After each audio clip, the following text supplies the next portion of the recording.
خلص على مراته بأبشع طريقة ممكن تتخيلها. كل ده وهي صايمة. كل ده عشان خاطر نزلت السوق تجيب أكل زي أي حد وتعمل فطار وتفطر. هو ايه اللي حصل وايه الحكايه؟ يلا بينا عشان احكي لك التفاصيل الكامله. بس يا ريت منكم يعني فضلا وليس امرا تعملوا لايك وشير كتير للفيديو عشان الفيديو بس يظهر لكل الناس وتبدا تتكلم عن ايمان عشان نقدر نجيب حقها. ويلا بينا عشان احكي لكم ايه اللي حصل بالتفاصيل في اصل الجريمه.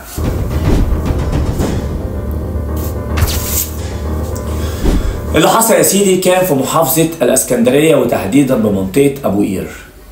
ان الاهالي هناك يعني فاجئوا ان في شقه بتولع او بلكونه عموما كده في نار طالعه منها. طلعوا بسرعه عشان خاطر يشوفوا الحريقه دي فين ويلحقوا ان هم يطفوها. ولكن اتفاجئوا ان الزوج موجود وبيقول لهم الحقوني مراتي ولعت في نفسها. وكان يعني بيحاول ان هم يخليهم محدش يطفي الحريق.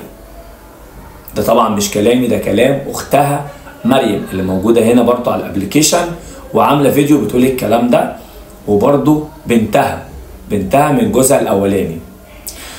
بنتها بتحكي بتقول ان هي كان بيعملها بطريقه وحشه، كان بيضربها وكان يعني طريقه صعبه جدا وحللها شعرها طبعا انا قلت قبل كده يا جماعه اي حد مش قابل يعيش مع حد يعني ينفصل. بس ده مش موضوعنا بقى الاهم ان هو ازاي قدر يعمل كده. دخلها البلكونه وحط عليها بنزين وولع فيها. انت متخيل يا مؤمن ايه اللي حصل؟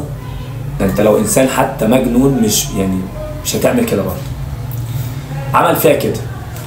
بس ما اظنش ان هو قدر يعمل فيها كده من غير ما يكون مثلا مخدره او في حاجه. اكيد يعني هما حاليا مستنيين الطب الشرعي. هو خلاص تم دفن يعني الرفات بتاعها بس لسه مستنيين طبعا تقرير الطب الشرعي اللي هيثبت كل حاجه. لان هو بيقول ان هي اللي عملت كده في نفسها وفي نفس الوقت برضه هي الناس اللي كانت بتنقذها او بتلحقها قالت لهم الحقوني جوزي ولع فيا. يعني ربنا انطقها الحقيقه عشان خاطر ربنا ليه حكمه في كل حاجه بتحصل واراد ان هو يجيب لها حقها.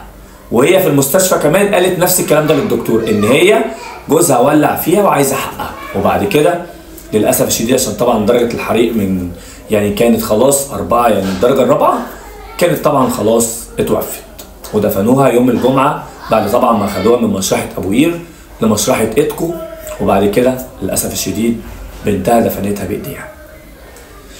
مش هقدر اقول غير كلمه واحده بس يعني حسبي الله ونعم الوكيل. واكيد هيبقى في فيديو تاني عشان طبعا نبينه في الحقيقه اللي حصلت بالظبط.